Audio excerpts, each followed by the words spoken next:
Hello, everyone, and welcome to another exciting episode of Please Find Attached.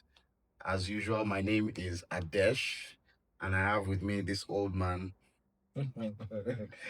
Because you're wearing face cap now. Who here? And because you're wearing. Why are you feeling my shoulder? I'm Gen Z, yo. You're trying too hard, my I'm guy. Gen Z. You're trying too hard. You can't understand that. You're giving, what's that thing? You're giving old man. To be honest, you coming in today with this, I don't know, your shoulder pad has been up. See, I have to They've move been with, I telling you have that to you move look with young. the times, man. I have to move with the times. Just to say your name, that's what has caused all this. My now. name is Ide. Hi, everyone. How you doing? Good. So today we are talking about a topic that involves you, and you are part of the criminals in your organization, because every time I see you, you are in one meeting or another. So today's topic is about meetings. Dude. Are they effective? How do you measure the effectiveness of these meetings? Can they be emails? I've seen so many memes around meetings that can be emails and whatnot. So that's today's topic. And let me start by saying something one of my MDs used to say, that there's something called activity trap, where you're doing a lot of stuff, but you're not necessarily moving forward. Yeah. So with that in mind, I hope I've been able to convince you and not confuse you that Mr. Ide will be sharing his experience. Dude, I don't know where to start from because You're a won't corporate lie. now. You're a I corporate. won't lie. I'm always in meetings. I'm at least a lot. I'm in a lot of meetings, depending on the day. Um, I think it depends on the type of company, Okay. how big the company is, Mhm. and just the structure of the company. Okay. When it's a small company, I think in many ways you can avoid a lot of those meetings. Maybe you can have a standing meeting, maybe a quick catch up. And I remember one of my companies then, we used to have a standing meeting. Maximum 30 minutes. In fact, or not up to 30 minutes, it was maximum Like 15 that minutes. rubbish place I work now. You had to standing They meeting. used to do standing. Yeah, standing meetings. So maximum 10, 15 minutes and you people are out. That can help. But as your organization gets bigger and the structure becomes more complex, I have to admit that you need Use one of meetings. those big words. You need Yeah. alignment. That's in fact. You need to align I called objectives. I called two An alignment alignment meeting? meetings this week. Alignment. I called two alignment meetings this week. So to be honest, especially like in a multinational, like my organization, where no, where you're on daily basis, you're not necessarily dealing with people here. Okay. You are dependent on people across different geographical locations. Okay. So some things emails can solve. But I have to admit sometimes, especially when unfortunately maybe there's a scenario where there's something happening and people are pushing things against each other, pushing the ball, trying to blame, oh, it's you, it's not you. Emails can be a drag. I think in those scenarios, just get. But it's not like you people then get to the meetings and then call out each other. Everybody still uses the corporate lingo to say things like, "Oh, I'm not exactly sure if this aligns with what we are supposed to do." That person will say, "Well, if we look at what happened last year, we were able to work with it." It will still go round in circles. That My depends. approach is That depends walk on into the office and say, "Guy, what's wrong with you?" that depends on the corporate culture. Now, remember what you just said. Your approach is walking to their office. I'm saying that in my own scenario, most of the things you need is not you've never even met the person physically ever. Yeah. Closest is probably on Teams or somewhere. So in those scenarios, you need to be on a call and get different people together. To be honest, I get tired of meetings. So let me ask you one question. Yeah. Because you have admitted to being one of the perpetrators, you are the one that need to answer all the questions. What is the biggest sign? And I want you to be honest, because I've also been in meetings where I just shut down mentally. What is the biggest sign that a meeting is wasting people's time? When you're calling the same set of meetings, probably multiple times a week, and the feedback is the same. No, I mean when you are in one meeting already, like you set up a meeting. I'm talking in the context of that particular meeting. How do you know when? Okay, this meeting is not making sense. Some people will just log out. A lot of times people are not responsive. Okay. And it could be as a result of different things. It could be that one, the meeting doesn't make sense and people don't want to be there. They are tired of it, the meeting. It could also mean potentially that from a culture perspective, people have an issue with psychological safety. Okay. So they are not free to really speak their minds. And in cases where they speak their minds, someone retaliates. Yeah, so Yeah, people so start to. there are issues of psychological safety. You see it that Let me give you an example. Someone was telling me something that in his office, you know, they can be 10 in a meeting and they'll say, everybody give ideas, give ideas. Everybody, like, so 6 ideas have come up and everything. And their MD will just come up with one idea that doesn't even, like, where did this idea even come from? Doesn't make sense. Everybody will just switch that. Yes! No, you see, sir, this wisdom, God will not take it from you. That is a very dangerous situation, because in that scenario, maybe again it's back to psychological safety. The leadership has. I was telling you just now about my. In that scenario, people have been burnt by being misaligned with the CEO and being maybe too truthful. And so in that scenario, the CEO is in a bad spot because people will never tell you. Yes. So the meetings are more like briefings because everybody's just looking. It's one way. Everybody just agrees. Yeah, no, that's horrible. That culture. Yeah. That culture. So that's a culture thing. Yeah, it's not necessarily a meeting product. No, but is the meeting that is a symptom. The reaction in the meeting or lack thereof is a symptom of bad culture. But back to meetings, the one that annoys me lately, when you have this colleague that just likes the sound of their own voice. That they just talk, and you really don't need to talk. As in, there are hundreds of thousands of memes around this thing. The one that pains me is when you are just, maybe you call a 30 minutes meeting and it's 25 minutes and they now say, does anybody have any other thing to add? And in your mind, you've done a 30-second countdown and you're like 29, 28, you're like 10, 9, 8, 7. They don't always raise up their hand though. It starts very casual. When you're like 5, 4, 3. Okay, I just think I should mention. Oh my God.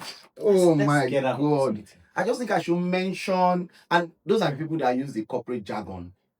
If we're going to be able to circle back, let's circle back and do a deep dive. I'm telling you, so that the teams can be aligned. And you're just like, see, as you're feeling it. But again, we've also dealt with this topic where some people just feel it's necessary for survival. They just no. So it's important. Because the things that they say when you have senior people in the meeting, it's your opportunity. Again, in my scenario where everybody is geographically all over the place, it's your opportunity to shine. True. So some people just overdo it. It is needed, to put yourself out there, to speak and control the room, have gravitas, show your abilities. And then you wait. And if you look at it from a psychological point of view, the best time to be sure that you are heard is at the end. When they ask, is there any other thing? At the end. When everybody is in the heat of contributing and let me even take that down for myself. Always talk at the end. Just at the end, because you are the last. And everybody wants to go there. However, if you do at the end and you say and you mess up, everybody will also know. They remember you. Yeah. So that strategy, you need to make sure that if you are applying that strategy and you want to talk at the end, you want to be the last one to be heard, make sure you are making sense. Make sure you are not setting yourself up, because they will remember you. Okay. I remember this, not this year, but previously, there was a presentation I did. In my own opinion, yes, not one of my best presentations. Yeah. But lucky enough, You do your best presentations at interviews. Because you told me many times, say, I think you see me when I presented. I presented. When you now get to your like, I'm inside already. get out of here. This particular one, my colleague, everybody, oh, it was okay, but you know, sometimes you are your own hardest critic. In my opinion, I don't think it was one of my best. But luckily for me, I was in the middle somewhere, and I wasn't at the end. Yeah. So someone else Messed up. This is wicked. But you know this is wicked. The fact that you are happy that the person messed up. So I'm not happy. The person But now it took away all the all attention, your sins. all everything from me, and that the But you know follow-up. somebody will still remember that. But before this guy, he did to No. In this one, the guy's the mess work, up was the, epic. the work is plenty, so they had moved on. But this one, everybody was this one. What did the person do wrong? No, Is it that he nothing. didn't know his stuff or So unfortunately, they were just, you sometimes you have a presentation that everything you put just up goes numbers, well, yeah. you put up numbers, and they're asking too many questions, Immediately. and you're not able to defend or justify the You numbers. didn't expect the questions. Yeah. So the number, sometimes the question will come from left They now field. correct you. Oh, not just correct, but why is it this? Why this? That guy You will need to actually get back focus to on me. it. You need to get back to me with Was the person a senior? Senior as well. But it wasn't too bad, to be honest. But in my own heart, I was like, He has taken the spotlight. at least I'm not so bad. No. So another question. Which one is the more important one? Just ask the question. How much time, if we were to say every week, you must not meet more than this number of hours? What do you think it should be? Every day. Okay, let's start from a daily number. I struggle with that because, again, it depends on the organization structure. You can't just say, oh, you can't give, you can. But There are some organizations. It's also not healthy No. to just see somebody's calendar for the week and their meetings. The person might not even be achieving anything. It's frustrating, but maybe because I've been in different organizations and I see how those organizations run, and I know that without these meetings, you can't Everything will fall apart. You can't get that quorum. You can't get The cohesion you need. You just need, and there are different projects, different initiatives. It's exhausting. What some organizations do, including mine, is that sometimes we have meeting free days. Oh, so okay. I think is it once a quarter we have a day that no meeting. Once a quarter. Yeah. That's not good. At least it's better than the ones that don't have at all. I would propose once a month. Maybe. So that you can, you know how many days are in a month, so that you can catch up. Because see this question now, how do organizations even determine if these meetings have been productive? So that once a day now that you don't have a meeting, did the organization crumble? So it gives you time to do other things. Exactly. But at the end of your real work. So it's a lot of things. So your real work is there in terms of doing stuff. But you also need teams to work together. And sometimes you need that space or that time when people can go, oh, we're doing this on synchronously on a call and say, you're doing this, you're not doing this, this is working, this is not working. Brainstorm, how can we do this better? And I feel like one day there's going to be a designation called meeting director. Somebody that manages meetings across organizations. Like your own. AI will do it for us. AI will do it for us. Nah, AI can't do it because the person also needs to understand. The AI will do it. That when it's AI will get that powerful and that intelligent. When he starts hearing nonsense, it just ends the meeting. What keywords?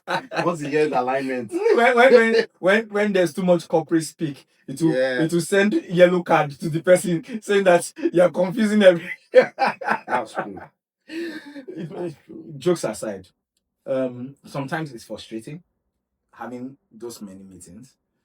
Sometimes they are required, especially from a leadership perspective. Sometimes you need those meetings because, again, you need to make sure that information is going up, the right information is coming up in reports, but sometimes they need that feedback. So, but you know that it affects, like, okay, there's another question, how it affects morale and engagement. there are some people that have developed, rightly or wrongly, a phobia for meetings. And I've been there. They just, especially when, okay, it might also have to do with culture, but you are meeting people that that it's just going to stress you. Like, there are some meetings where, yes, the person is leadership, but it's just asking you the same thing over and over and over again in different ways. So you start to It has to develop be done. No, that one is not good, because No. I'm not saying change anything. I'm not saying from a culture perspective. So, for instance, most companies will have like either a weekly or monthly review meeting. Monthly review meeting must have. Those are okay now. You must But have. when little things, somebody has just created a meeting, and it's like the same. How will I put it now? The same bad orgas are in that meeting. You leave that meeting, somebody says, "Oh, let's quickly catch up on this." Pulls one or two of those bad orgas in again. And you're like, I'm just tired. Those are the scenarios we were talking about. That it can be frustrating, but again, in the corporate space, you must play the game. You can't say, in some cases, you might have, depending on the type of company, you might have the leeway to say, "Oh, you know what, I'm not joining. I reject this meeting." But you have to be careful. And another thing I realize now is that COVID now took the number of meetings up exponentially. Because when we were working physically, how many meetings were we having? Were you always in the boardroom or meeting room? COVID just made meetings so easy to have. On one episode, you just see invites. On one episode, remember, we were talking about how, especially during that COVID period, some people will be setting up meetings at 7 p.m. Maybe those people have colleagues abroad, though. But generally, yes, COVID just made meetings become what we weren't doing in the office. Yeah. And it made people, all the virtual meeting blunders that you won't know that your mic was on or what's the worst that ever happened to you? Did anything embarrassing that ever happened to you? No. I do my technology well. Okay. Maybe. You know that one that happened to me now? Which one? Open your yash, yeah. I can't do that. What's a yash? Please, I don't talk like that. The ChatGPT one now. What happened to ChatGPT? That call that I didn't know I opened ChatGPT. And everybody could see. But I've told you before now. I can't remember. I opened ChatGPT and somebody just said, I think you're planning to share your tab, not your screen. But I've told you before, you just can't remember. So for me, it's fresh. Let me whisper to you. You remember that? I told you now, because I entered your house that day. I was like, see what happened though. Oh no, dude. You know the annoying thing? The annoying thing was that I was not even going to use chat. I was not even and they could see. I had been talking. Do you know what I wanted to use it to do? What? I had said something already. I just wanted to confirm. That thing. Dude, that's embarrassing. I didn't. But you have to say, I was a consultant. Wait. But in your heart of hearts, you feel ashamed sometimes when you remember it. No, you don't. No, you don't think like because that. Let me tell you why. Let me tell you why I don't feel ashamed, and that's why I'm a wicked person. I would have waited. They didn't wait. As it opened, somebody just said, "Oh, it seems you want to share your tab." And if I'm the one, I will wait. Since I will wait for me to type everything and read it and say, "Oh, why are you typing there?" But so there's no evidence. So they can't prove anything. You've just shown us that those horrible type of toxic colleagues. Why? As how? So that person who warned you was nice, but you just said within the context of what happened. I feel ashamed. I'm saying why I don't feel ashamed, because I hadn't typed anything, so there's nothing to be ashamed of. I could have been trying to say, let me compare ticket prices to Abuja. So hypothetically, if you're on the other side of the table, it won't matter to me, to be honest, because for me, presentation matters. And the person answered the questions before opening the thing. I had answered all their questions and done everything, and then don't mind them, Jared. They are fake people. Back to work. But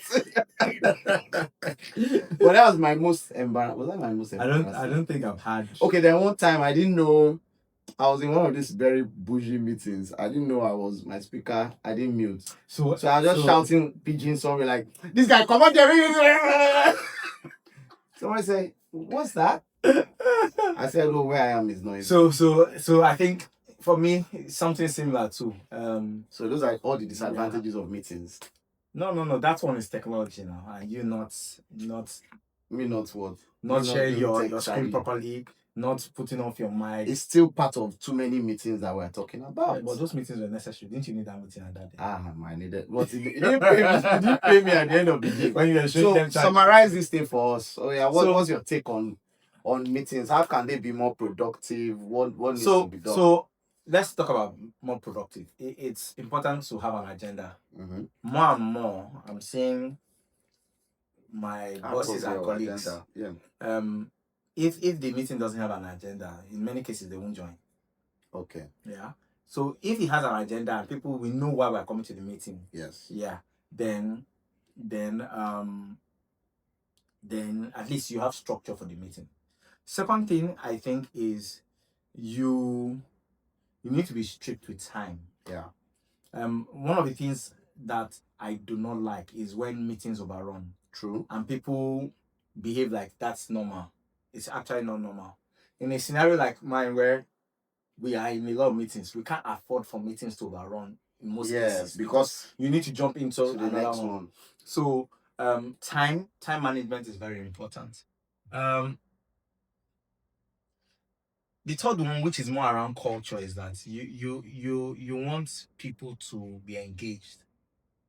So for that to happen in those meetings, you need to make sure that you have an enabling environment that allows people to speak freely. True. And contribute. But you also need to also have a culture where if you have, like, for lack of a better word, a bully, you have that.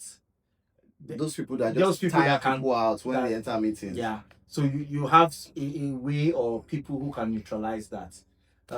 So those are some things that you could do to improve the experience of meetings. But generally, I do agree that sometimes we have too many meetings. But on the other end, I do agree that you need those meetings to really. Well, my own is, let me just tell all the people that plan these meetings, like Mr. Ide right here, half the time, I think usually by the 30-minute mark, 30 people have logged out mentally.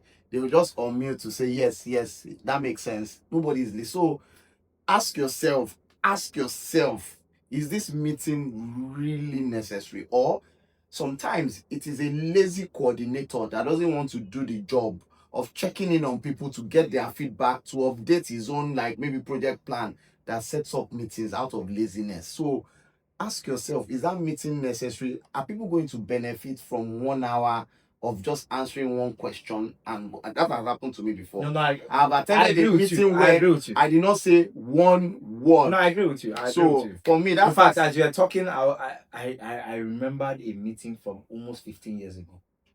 Literally, as you were talking, you didn't say anything. I didn't say anything, and I didn't see what I was looking at. Well, and this was a physical meeting 15 years ago. So I was like, why am I here? Yeah, Exactly. why did you bring us here? The meeting started one way, went a different direction, Yeah. and we really had no business being there, and we had a lot of work to do. I'm happy everybody has seen how Mr. Ide has aligned with me at the end. So I'm happy we have been able to convince you and not confuse Just you. to correct everyone, from the beginning, I have agreed to both sides. Okay. Where, yes, we need to get a handle of our meetings, but also, yes, we need. How many times do you want to close? I told you to close. Now you are closing again. These are the issues. You are not letting the meeting of the podcast close. Okay. Thank you. And can I close? Okay, You close started. again. Let me close. Okay, close.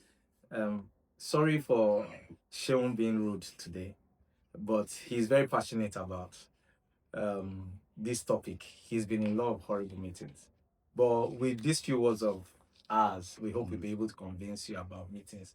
Hope that you take a handle of your meetings. Till next time, cheers. Bye-bye.